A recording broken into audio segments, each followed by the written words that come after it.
Thank you, Sharu, for the detailed, comprehensive report. And now back to our breakfast show. And as we said, we are going to shed more light on the annual meetings of the AIIB, which is going to take place in Sharm el-Sheikh later in the day for the very first time in Africa. Well, it's going to take place in the Ritz Resort of Sharm el-Sheikh, and to shed more light on the important event, we are very much delighted to have with us via phone Dr. Naveen Nakhla, our economic expert. Thank you very much for being with us, Dr. Naveen. Yes, good morning. I'm very honored. Thank you. Thank you. And let's start with having a quick look at this bank in specific, this international global banking entity, which has chosen Egypt to held in its annual meetings for the very first time in the Black Continent as a whole. Yes, we are celebrating today in Egypt, the land of peace in Sharm el-Sheikh. Today, Egypt will be hosting the 8th annual meeting of the Asian Infrastructure Investment Bank, AIIB. The meetings are held under the auspice of our beloved President Abdel Fattah el-Sisi in Sharm el-Sheikh Conference Center. And today we are hosting in this conference more than 3,000 influential international figures and more than 106 finance ministers and governors of central banks from all over the region. If you are asking about the AIIB Bank, which is as we said, the Asian Infrastructure Investment Bank, it's a multilateral development bank focusing on developing Asia and the region, but with members from all over the world. They were seeking to foster sustainable economic development, create wealth, and improve infrastructure, connectivity. They customize investment solutions. The operation of this bank is good to mention that it started during 2016, and it started with 57 founding members, 37 regional and 20 non-regional. But by the year 2020, they reached 103 approved members. Mm-hmm. Also, it's very, also it's very important to say that they are very highly rated. They are AAA rated and permanent observer in the deliberations of both the United Nations General Assembly and Economic and Social Council. So as you've kindly mentioned, the meetings are going to bring together key players in the infrastructure development and investment, sustainable development to be echoed, because the word sustainability is a key word right now. How do you see the agenda of the two-day event? I mean, the most important elements or topics which are going to be discussed in your opinion? I was invited to this meeting and I have the full agenda. It's very, very, very full of very strategic matters, putting all together the members and all the stakeholders together. Today we'll have the opening ceremony, governors business roundtable, governors official session, series of public and social engagement events. Sessions open to public are two different pillars: the flagship seminars and the AIIB seminars, which are high-level policy dialogues that address issues and best practices in the infrastructure investments. This will take place. The other pillar is the Asian Infrastructure Business Forum, the AIBF business focused workshops and events that will showcase AIIB's achievements and projects to attract new partners through business and investments promotion. The public sessions will feature three streams: sustainability, connectivity, and multilateral cooperation. We see the speakers in today and tomorrow's agenda, very high level speakers, top stakeholders of investment and finance, and something really it makes us very proud that it is taking place in our land. You mentioned very important topics, Dr. Naveen, and if you permit me, I'm going to focus on sustainability and connectivity. Because when it comes to Asian, the word Asian itself is very big and huge. To what extent do you think that the meetings of today and tomorrow, or this event, is going to be a platform and an opportunity to encourage investment in the field of infrastructure in specific, as it's still the moment considered a brand new field when it comes to Africa? Africa is really in need to focus on investment in infrastructure for so many reasons. So would you please elaborate on that? Yes. As you know, the global momentum now to invest in green infrastructure. And the AIIB prioritized green infrastructure investments, including projects that deliver local environmental improvements and are dedicated to climate actions. The bank covers a range of investments and sectors, including renewable energy, low carbon, public transportation, as well as better water management and sanitation, pollution control, enhancing ecosystem services. It's good to mention that 50% of the approved finance of the bank till 2025 is dedicated only to climate finance. Yeah. And heading to Africa and heading to Egypt has a great significance. Also, the annual meeting is an important platform to engage closely with the stakeholders, including the members, partners, institutions, business leaders, civil society, community, experts from all fields. Then we expect that the private sector is going to find such huge potentials and opportunities in this event or in this meeting, and this is going to end with, let's say, deals signed, strategic partnerships signed, and to take into consideration that also the chance is there for new entrepreneurship, new startups who want to really invade this market? Yes, definitely. And we see this very clear in the 3,000 people attending the annual conference today and tomorrow from all over the world, and how they opened and marketed for entrepreneurs and private sectors to attend. This is not a closed meeting on only ministers and governors of central bank, but also to the public and the community, the stakeholders. Mm-hmm. The meeting aimed to finance green initiatives and substantial projects in renewables, sustainable transportation, communication, invest in infrastructure and water resources. Yes, water resources, communication, sustainable transportation, as you mentioned, a lot of fields.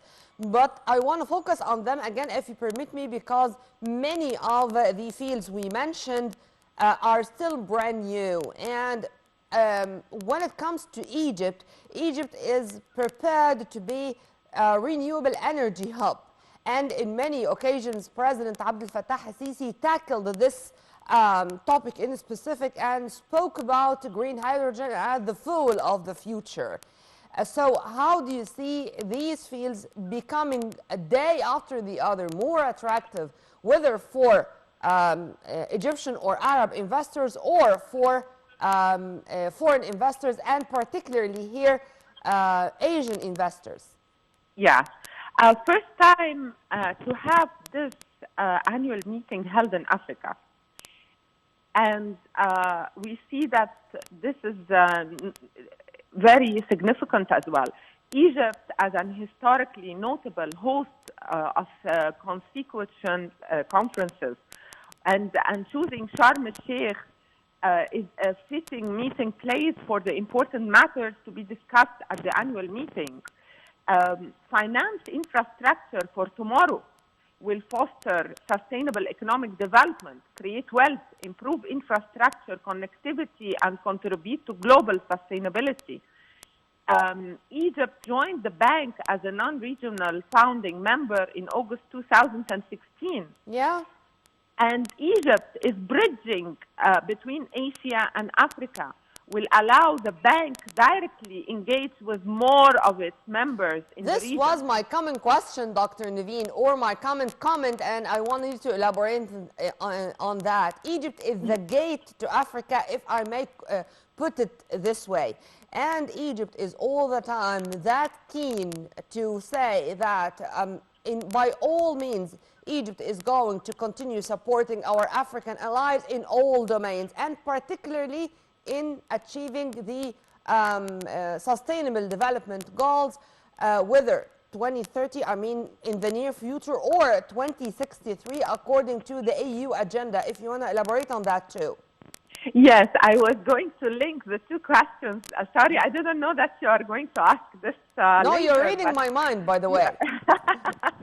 I was just linking the choice of Africa and the choice of Egypt to their strategic investment and finance in the infrastructure of green initiatives and the renewable, sustainable projects. So as we said, Egypt is the bridge between Asia and Africa, and will allow the bank directly engage with more of its members in the region and expand partnerships with more stakeholders in the region. Also, Africa, if we go back to your first question, Africa is one of the places around the world that needs more finance in the green and the sustainable energy and sustainable projects and initiatives. We see that, first of all, as we said, Egypt is the gateway to Africa and to Asia and the whole world, especially with the location and the new agreements of the African Free Trade Agreements, the COMESA agreements, and a lot more. Doing any project in Egypt and in this area will benefit from these agreements, and we see today and tomorrow the sessions feature the following three streams, which show the vision and the mission of tomorrow and the investment in tomorrow. The first stream is the sustainability.